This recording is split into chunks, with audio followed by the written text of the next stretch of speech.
Baik, terima kasih. Selanjutnya Ibu absen dulu ya. Untuk hari ini apakah ada yang tidak hadir? Hadir semua? Alhamdulillah. Oke anak-anak, di sini ya Ibu akan melanjutkan dari pembelajaran kita minggu yang lalu. Ibu sudah menjelaskan materi tentang struktur teks laporan hasil observasi. Nah, dari kalian ada yang masih ingat apa itu sih dari struktur teks observasi dan struktur teks hasil observasi itu apa saja? Indah, ya silakan. Teks laporan hasil observasi adalah teks yang berisi penjelasan hasil pengamatan terhadap suatu objek, situasi atau fenomena. Strukturnya adalah pengamatan umum, deskripsi bagian, dan deskripsi manfaat. Oke, baik. Beri tepuk tangan untuk teman kalian yang masih ingat. Baik anak-anak, selanjutnya di sini Ibu akan melanjutkan materi kita yaitu mengeksplorasi dan mengevaluasi dari isi teks pidato. Jadi kita mendengarkan teks pidato itu tidak hanya sekedar mendengarkan saja ya. Contohnya ketika kalian itu pernah mengikuti kegiatan upacara, nah itu kan pasti ada pembina upacara yang memberikan sedikit pidato ketika kalian upacara. Itu tidak hanya sekedar kalian dengarkan. Terus kedua, misal ketua kelas ya untuk menyampaikan dari beberapa hasil di depan kelas, terus menyampaikan apa itu namanya istilahnya mendengarkan sambutan-sambutan dari ketua kelas. Nah itu tidak hanya sekedar kalian dengarkan saja, harus juga kalian simak juga. Baik, pembelajaran kita hari ini ya anak-anak itu diharapkan atau harus bisa mengeksplorasi dari isi teks pidato dan bisa mengevaluasi keefektifan pidato berdasarkan dari unsur-unsur apa? Retorika. Nah, itu dari tujuan pembelajaran kita hari ini. Oke. Jadi pembelajaran materi kita tentang mengeksplorasi dan mengevaluasi isi teks pidato anak-anak itu harus bisa mengidentifikasi tidak hanya sekedar mendengarkan, harus bisa menyimak ya. Selanjutnya, nah dari isi teks pidato tersebut, kita harus menentukan yang pertama ada pendahuluan, terus ada tujuan pidato untuk apa, terus bahasa yang digunakan. Nah, selanjutnya dari teks pidato tersebut kita baru bisa mendengarkan. Nah, mendengarkan pidato itu seseorang tidak hanya sekedar kita harus mendengarkan saja, tapi kita harus menyimak bahasa yang digunakan itu baru apa tidak, tujuan pidatonya itu apa.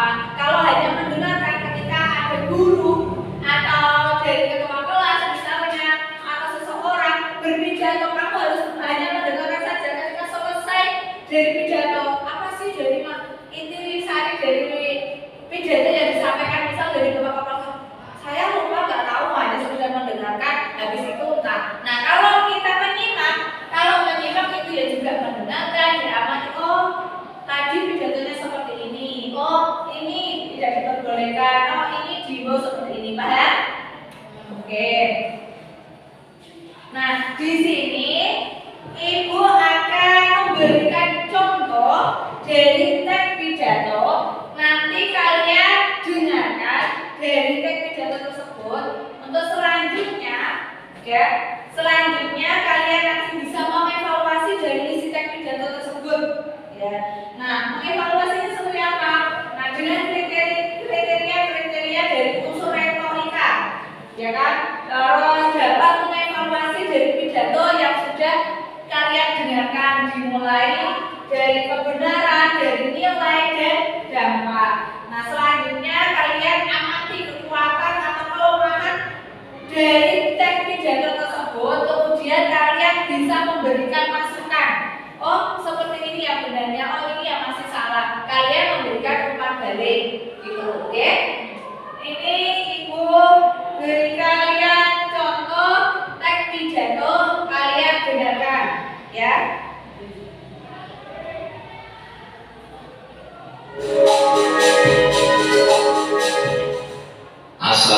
Assalamualaikum warahmatullahi wabarakatuh. Bapak, Ibu, dan teman-teman yang berbahagia, puji syukur kita tunjukkan kepada Allah Subhanahu wa Ta'ala, Tuhan yang Maha Esa, yang telah melimpahkan rahmat dan hidayahnya sehingga kita dapat hadir di tempat ini dalam keadaan sehat walafiat. Bapak, Ibu, dan teman-teman yang berbahagia, mari kita layakkan pandangan kita keluar. Selanjutnya kita saksikan banyak negara yang miskin sumber daya, tetapi bangsa itu maju dan kaya raya. Sebaliknya, tidak sedikit negara yang kaya sumber daya alam, tetapi bangsa itu miskin. Apa yang menjadi penyebabnya? Ternyata suatu negara kaya dan miskin itu bukan semata-mata karena sumber daya alamnya, tetapi juga sumber daya manusia atau SDM yang berkualitas. Kita tentu ingin negeri kita tercinta ini menjadi negeri dan bangsa yang maju dan kaya raya. Apalagi kita tahu bahwa negeri kita adalah negeri yang kaya akan sumber daya alam. Kita telah dianugerahi oleh Tuhan dengan negeri yang sumber daya alamnya berlimpah ruah. Apa saja yang ditanam akan subur. Tongkat dan kayu pun bisa menjadi tanaman. Gemah limpah lonjingan. Namun mengapa sebagian bangsa kita masih hidup di bawah garis kemiskinan? Tidak sedikit yang hidupnya masih menderita.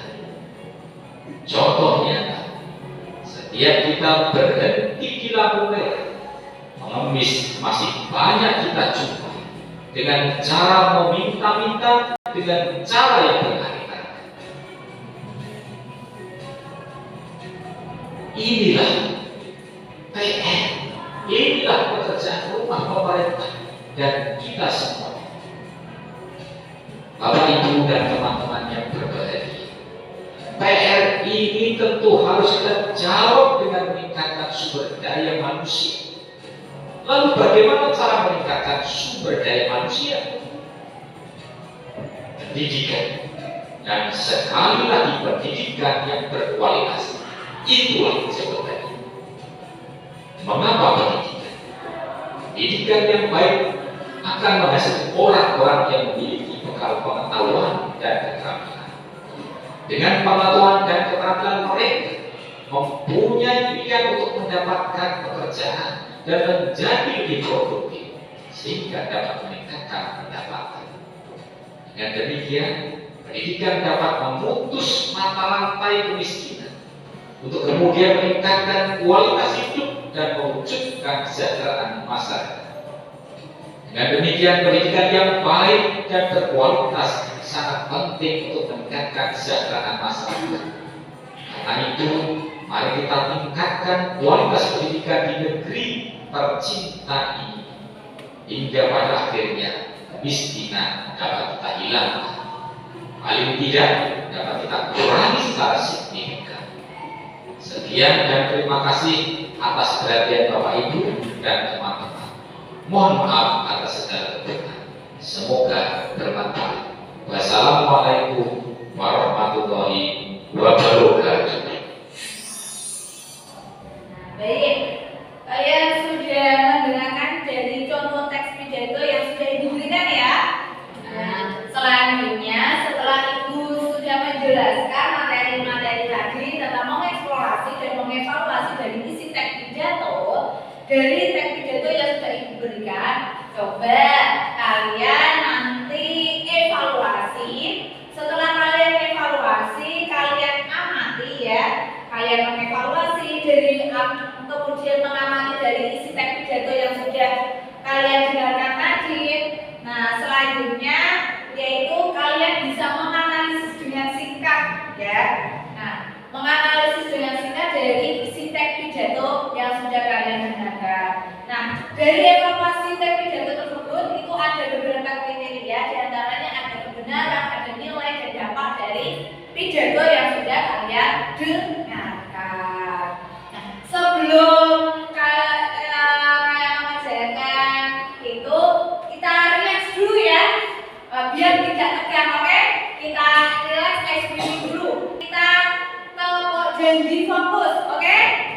Bersemangat, bersemangat, bersemangat. Janji fokus, janji fokus, janji fokus. Saya fokus, saya bisa, saya fokus, saya paham, saya fokus, saya bisa, saya paham. Baik, sudah rileks kan? Gak tegang kan? Oke, silakan kalian coba tadi ya, kalian analisis, kalian evaluasi dan kalian amati. Coba dari kalian, adakah yang berani mempresentasikan ke depan dari kalian amati, analisis dan evaluasi dari pidato yang sudah didengarkan? Iya, silakan Ida.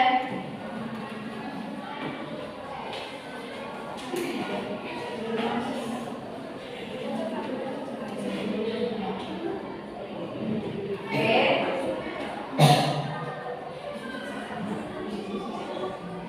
Baik, setelah dari teman kalian presentasikan analisisnya, apakah kalian setuju sesuai analisis dari teman kalian udah? Setuju. Karena dari teks pidato itu yang sudah kalian dengarkan dan sesuaikan dengan apa yang dievaluasi dari teman kalian ini, semuanya sudah? Berarti bagus ya, berarti sudah bagus. Berarti kalian semuanya sudah paham materi yang sudah dijelaskan ya. Terima kasih, silakan duduk kembali. Baik anak-anak, di pembelajaran kita hari ini kita mengevaluasi dan mengeksplorasi isi teks pidato. Ya tadi kalian ketika mendengarkan pidato tidak hanya sekedar mendengarkan, tapi juga menyimak. Jadi kita lebih paham, lebih tahu dari mana atau isi dari teks pidato yang disampaikan, gitu ya.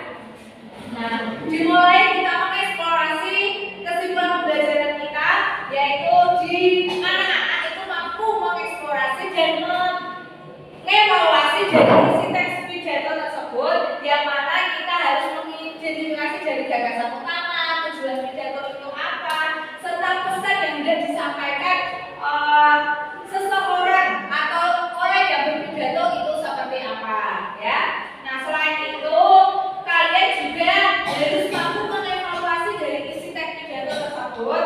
Di antaranya ada argumen atau ketegasan bahasa yang digunakan serta relevansi dengan konteks apa yang dibahas di pidato tersebut. Nah, secara umum anak-anak itu bisa menunjukkan pemahaman yang mana dari kita itu tidak hanya sekedar mendengarkan pidato saja, ada kualitas, ada kuantitas teks pidato, sehingga apa tujuan dari kalian mendengarkan pidato itu masuk di pikiran kalian juga.